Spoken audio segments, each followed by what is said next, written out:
안녕하십니까 수강생 여러분. 이제 어느덧 한 학기가 저물어 가고 있습니다.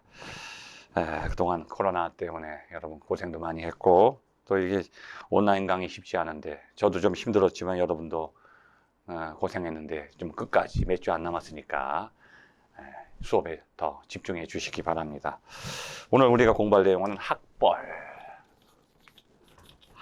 학벌주의.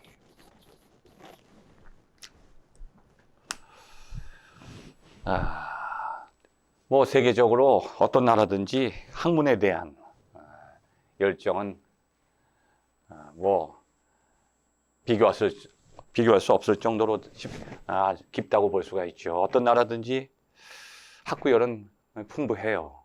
근데 특히 우리 이 아시아 지역 가운데서도 이 동아시아 지역, 동북아시아 지역, 한국, 일본, 중국 뭐 이런 나라들이 세계 어떤 나라보다도 학문에 대한 열정이 깊죠. 우리는 벌써 오래전부터 조선시대 아니면 고려시대 때부터 그 학문에 대한 집착, 그 열정이 대단했어요. 그래서 그 신사임당 이야기도 보면 그 자식을 교육시키는 그 어머니의 그 아주 간절한 마음을 그의 신사임당의 작품 속에 잘 나타내고 있죠. 뭐 중국에서도 맹모 삼천지교,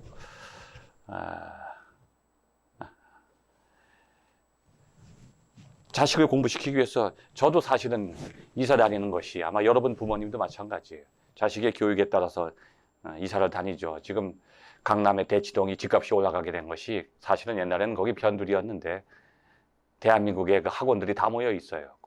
그 조그만 그 대치동이라고 하는 그 지역에 학원이 2,000개가 넘는다는 거예요. 강사는 3만 명이 넘고요.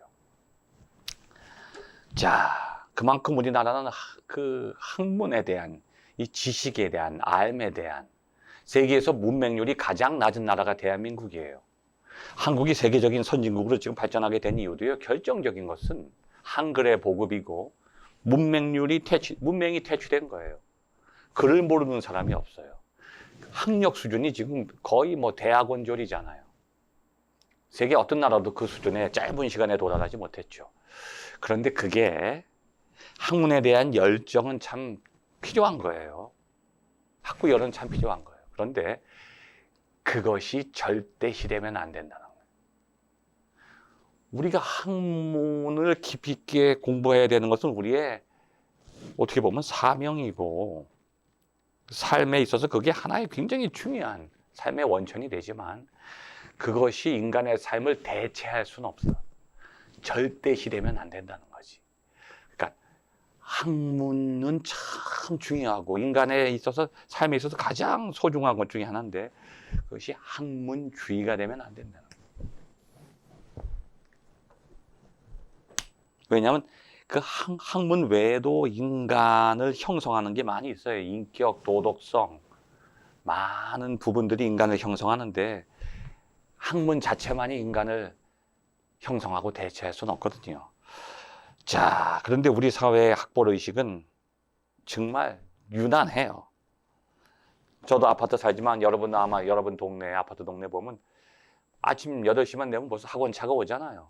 유치원차도 오지만, 어린이집 차도 오지만 학원차가 실어가고 또 끝나면 거기서 또 피아노 학원, 무슨 학원, 태권도 학원, 영어 학원, 음악 학원, 미술 학원.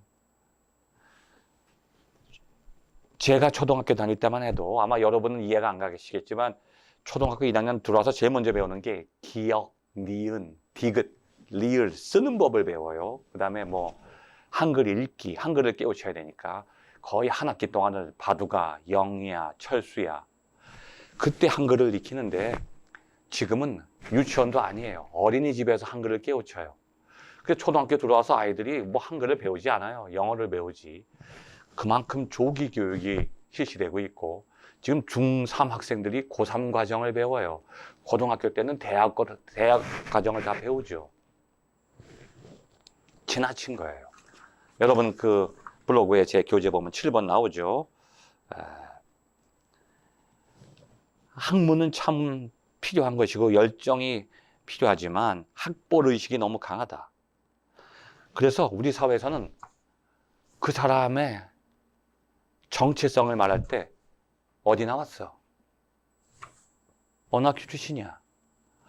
그 학벌이 그 사람의 얼굴이 돼버려요. 얼굴뿐이 아니라 내면 세계까지도 다 포함하는 용어가 된 거예요. 그러니까 학벌 때문에 그 사람이 평가되는 거예요. 저 사람은 어디 출신 사람? 그럼 그 사람을 그렇게 평가해버려요. 부와 행복. 학벌에 따라서 부와 행복이 보장되고 성공과 출세, 그 길이 열리는 거예요. 그러니까 길을 쓰고 학벌을 따려고 하는 거예요. 안 되면 어떻게 돼요? 학력을 위조까지 하는 거죠. 자, 그리고 근데 그런 것들이 오랜 시간의 검증 과정을 거쳐서 그 사람의 학문적인 능력이 평가된다면 저는 인정하겠어요. 독일만 해도 수능 시험을 7번을 봐요. 7번 본 거 중에 가장 컨디션 좋았을 때 가장 점수가 잘 나온 그 점수를 가지고 대학을 들어가는 거예요. 왜냐하면 아무리 머리 좋은 사람도 몸이 아플 수 있고 컨디션이 안 좋을 수 있고 자기가 공부한 것보다 안 한 데서 더 많이 시험이 나올 수도 있고 억울할 때가 많잖아요. 그래서 여러 번의 기회를 줘서 가장 높은 점수를 갖고서 그 사람을 평가한다. 얼마나 타당해요. 근데 우리는 한 사람의 일생이 수능 시험 한 번으로 결정된단 말이죠. 이건 불합리한 거죠. 자, 그리고 이게 또 무슨 얘기냐. 학벌주의가 너무 강하니까 학교에서 배운 것 갖고 안 되겠다. 학교에 가면 공부할 생각이 없어요. 왜? 선생님도 마음이 없어. 얘들은 벌써 여기서는 잠자고 도시락이나 까먹고 친구들, 뭐 요즘엔 도시락이 아니지. 급식이나 먹고 친구들 만나고 집에 가지. 학교 오면 다 잔단 말이에요. 선생님이 깨우지도 않아. 어차피 학생들은 수업이 끝나고 방과 후에 학원에 가서 공부할 생각을 하지. 학교에서는 공부할 생각을 안 한단 말이야. 그러니까 집집마다 빚을 내서 학원을 보내야 돼. 사교육 열풍이에요. 사교육, 과외 공부, 학원 공부. 학원도 시험 봐서 들어가요. 좋은 학원은. SK 대학교 보장한다. 그러면 요즘에 그 학종, 학생 종합부 이런 거 하나 써주는 거, 평가서 써주고, 자기소개서 쓰는 거. 부르는 게 값이에요. 한 페이지 써주고 100만 원, 1000만 원. 어느 대학 붙여준다. 그럼 몇 천만 원씩 돈을 달라고 하고. 사교육 열풍이 일어난단 말이죠. 그리고 이 학벌 때문에 회사에서 학생들을 뽑는데 지금 블라인드 테스트 한다고 그러죠. 벌써 여러분. 병원에서 아들, 딸 의사가 가르쳐주면 그거 법에 걸린다고 그래서 의사가 산모에게 아들, 딸 안 가르쳐줘요? 아들, 딸 얘기만 안 하는 것 뿐이지. 그놈 힘이 세네. 아들이에요. 걔는 참 예쁜 색깔을 좋아하게 생겼어요. 그럼 딸이잖아요. 이런 식으로 블라인드 테스트에도 그 학교를 알 수밖에 없게끔 그렇게 질문을 던지는 거죠. 그러니까 스카이 못 나오면 실업자 되는 거예요. 청년 실업. 전체 실업자는 OECD 가운데 그렇게 많지 않은데 청년 실업은 지금 20%예요. 청년 실업자가. 자, 그래서 학교는 학원 교육의 준비 과정이 됐고 수능 시험이 교육의 목표가 된 거야. 공부하는 게 왜 하느냐? 수능을 위해서 공부하니까 쓸데없는 공부야. 90%가 대학교 가서 안 써먹는 거야. 쓸데없는 것들. 그래서 국민소득은 증가되는데 가구당 빚은 더 많아져. 사교육 열풍 때문에요. 자, 최근 통계, 지금 그 당시 통계가 이게 2004년 통계인데 오래됐어요. 7세 이하, 미취학, 아직 학교 안 가는 애들의 아동의 평균 사교육 시간이 주당 28.8시간. 그럼 하루에 월화수목금토일 4시간씩 학원 다닌다는 거예요. 학교도 안 가는 아이가. 그래서 한국의 청소년들이 너무 안타까운 거예요. 유치원 가기 전부터 공부에 시달려요. 대학원 졸업할 때까지. 너무 삶의 가장 소중한 시간을 그 사교육과 학교 교육 열풍에 시달리고 있는 거죠. 자, 지금 우리 사회는 학벌 지상주의에 빠져 있다. 초중고생의 대부분이 학교 교육에 관심이 없고 사교육을 받고 있다. 그리고 학교를 졸업하고 난 이후에도 그 학벌이 그 사람의 일생을 지배한다. 그래서 학벌 이데올로기가 되는 거예요. 사회에도 끼리끼리 어느 대학 출신, 지금도 여러분 협성, 감신, 모건, 이게 무슨 의미가 있어요? 근데 나가서는 학벌 위주로 다 뭉치는 거예요. 집단 이기주의가 돼요. 학벌 가진 사람들끼리. 자, 그래서 이게 우리 사회를 병들게 하고 있는 거예요. 학벌이 그 사람의 능력, 사회적 능력을 결정하는 것으로 우리가 받아들이기 때문에. 그래서 교실이 붕괴되고 입시 지옥이 일어나고 대학이 서열화되고 에스카이 대학, 지방대, 기타대 뭐 이렇게 나눠지는 거예요. 대학은 서열화되면 안 됩니다. 대학에 들어가서 대학에서 얼마만큼 학생들을 잘 교육해서 사회인으로 양성해서 사회로 내보내느냐, 이게 중요한 거지. 우수한 학생을 받는 데만 신경 써요, 대학에서. 어떻게 자기들이 잘 교육시켜서 내보낼 생각은 안 하고, 수능시험 높은 학생들, 학생종합부 성적 좋은 학생들만 뽑을 생각만 하니까 대학 교육이 무너지고 있는 것이죠.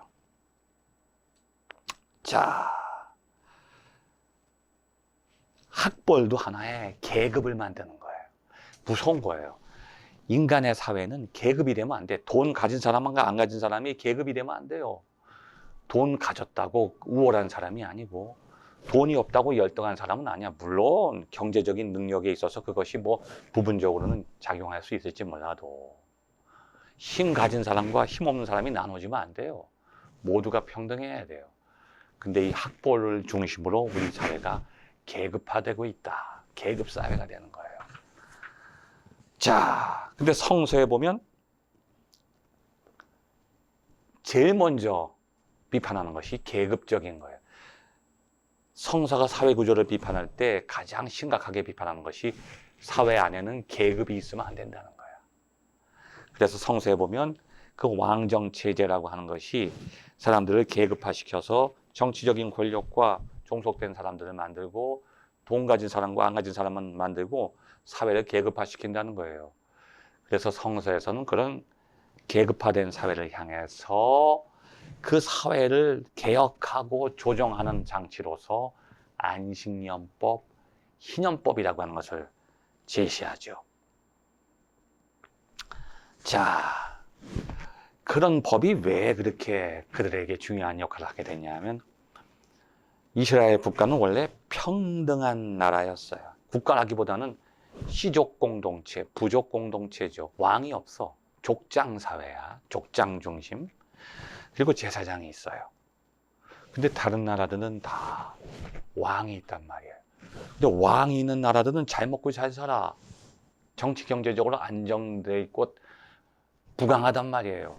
그 이스라엘 백성들이 보니까 우리는 아직도 원시적인 부족 공동체, 시족 사회고 제사장이 왕의 역할을 하는데, 쟤들은 정치 경제가 발전했고 왕이 있네. 야, 우리도 왕이 있으면 좋겠다.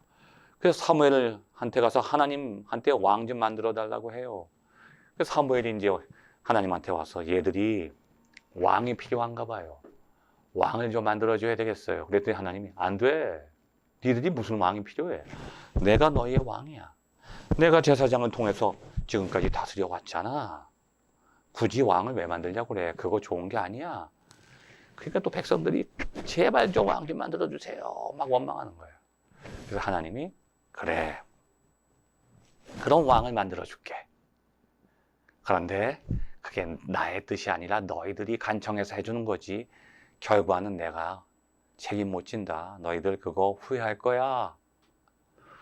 근데 백성들이 그걸 모르고 무조건 이제 왕을 만들어 달라고 그래서 사울에게 기름 부어서 왕을 만들었는데 처음에는 잘 나가죠.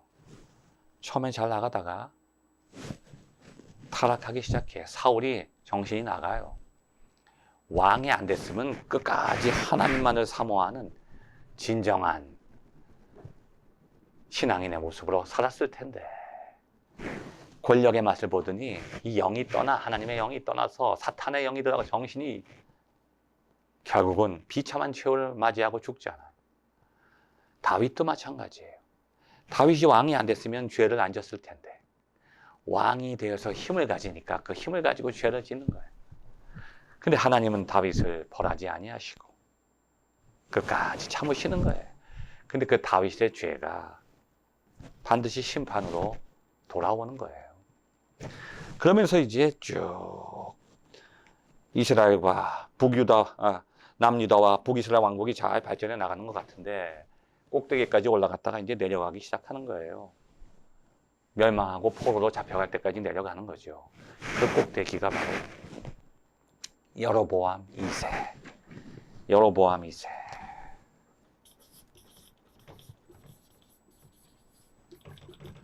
여로보암 2세 때가 이스라엘 역사의 절정기인데 가장 부강했고 발전했던 시대, 풍요로웠던 시대죠.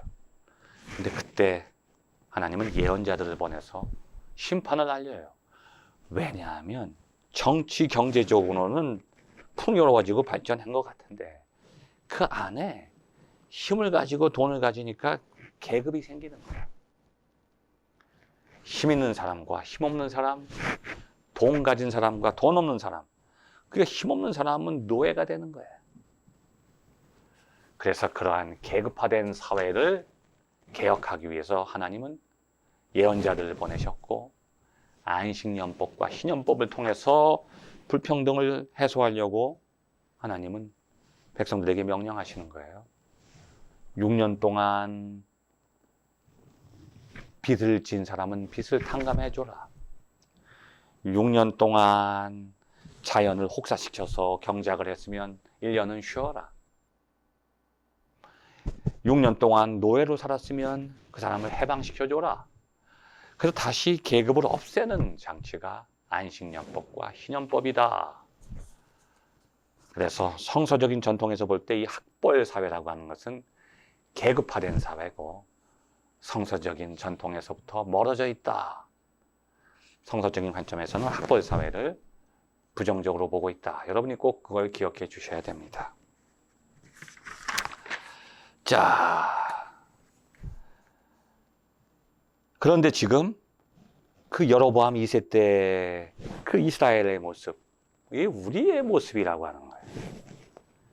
정치, 경제, 문화적으로 우리가 풍요로움을 누리고 있는데 그 모든 곳에는 다 권력 구조가 형성되어 있어요. 권력, 힘을 가진 자와 못 가진 자의 계급이 형성되어 있어요. 학교도 마찬가지고 교회도 마찬가지고 다 권력화되어 있단 말이에요.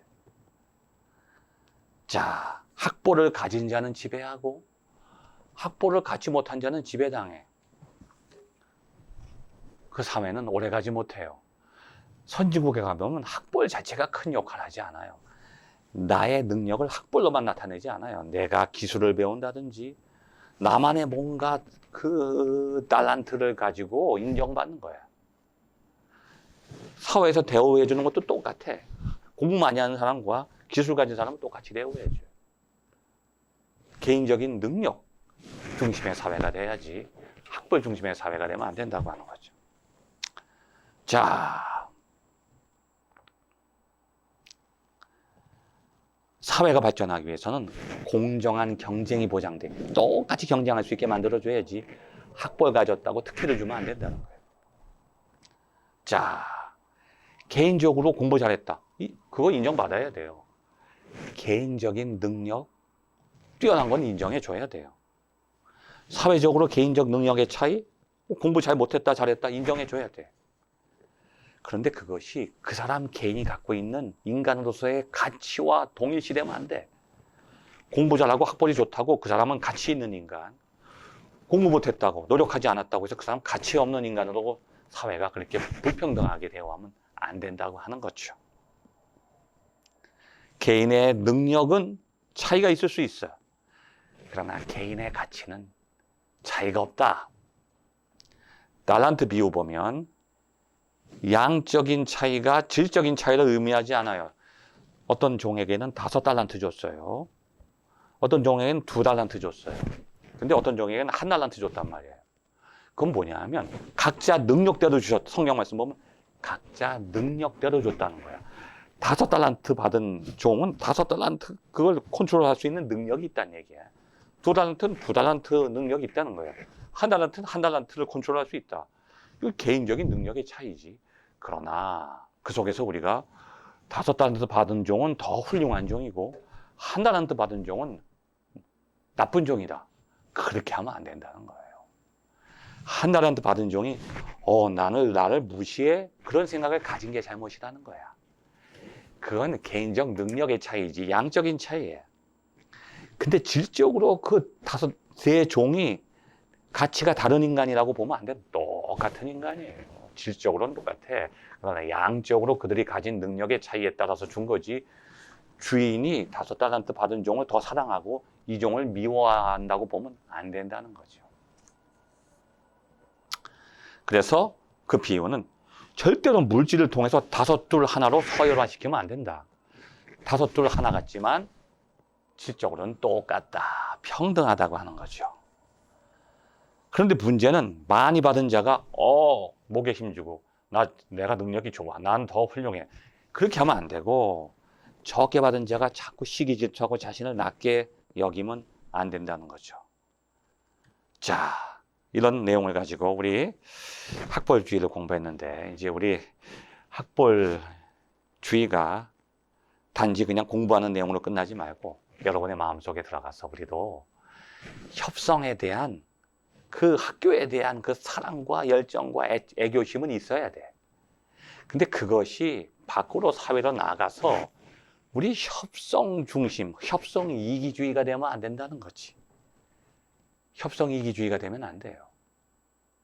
협성이란 말은 원래 우리 학교의 이름이기도 하지만 감리교 최초의 신학교 이름이야. 그 안에는 모공과 감신이 포함되어 있어요. 자, 협자 봅시다. 협자. 이게 협성이에요. 자, 제가 한번 해석해 볼게요. 대한민국 최초로 협자를 해석한 사람이 바로 저예요. 잘 보세요. 십자가야.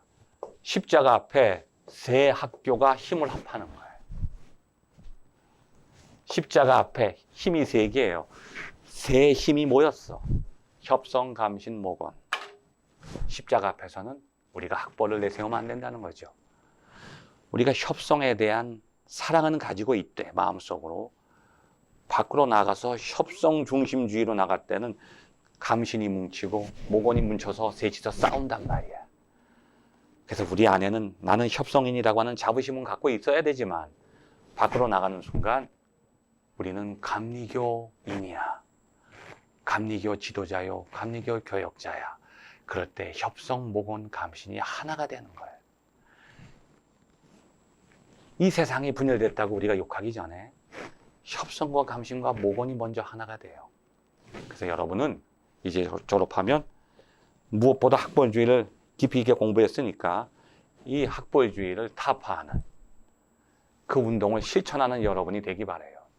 여러분을 통해서 이제 협성과 모건과 감신이 하나가 되는 감리교 안에서 통합을 이루는 에큐메니컬 운동이 시작돼야 된다고 생각합니다. 그래야만 우리가 웨슬리 선생 앞에 가서도 부끄럽지 않고 주님 앞에 서서도 하나의 몸된 교회를 찢어놓은 우리의 죄를 회개할 수 있는 기회가 되는 거예요.